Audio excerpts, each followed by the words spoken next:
I want to take a look at two conceptual problems that students fell into on the recent quiz. On question 3, they were asked to find the work done from 0 to 12 meters for a force versus distance graph that had a profile with 3 parts to it. And a pretty frequent error was for students to misunderstand the very first part of that profile. So the force is equal to 25 times d, which I've drawn in here with an arrow and a straight line as being a linear function, of course.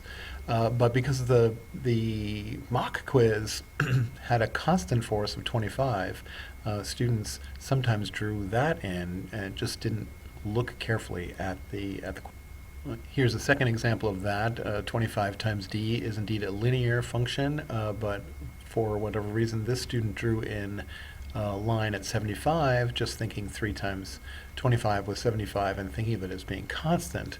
There's an interesting problem that I think some students have, which is the distinction between a linear function and a constant function. One is obviously a subset of the other, but they oftentimes will have a hard time distinguishing between what's constant and what's linear. Here's a third variation on the problem where this student had 25 as the y-intercept and then a slope up to what looks like 75. So again, some kind of misfiring on that idea. One final look at a different problem. Number 1, I had 3 collinear charges up here. You can see there's an arrow pointing this way, an arrow pointing that way. The student knew that the forces would be left and right.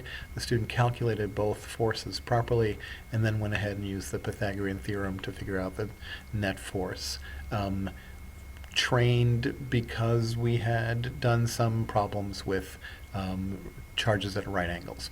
So here the student was conflating those two kinds of problems, did a lot right, and then at the very end just combined the forces improperly.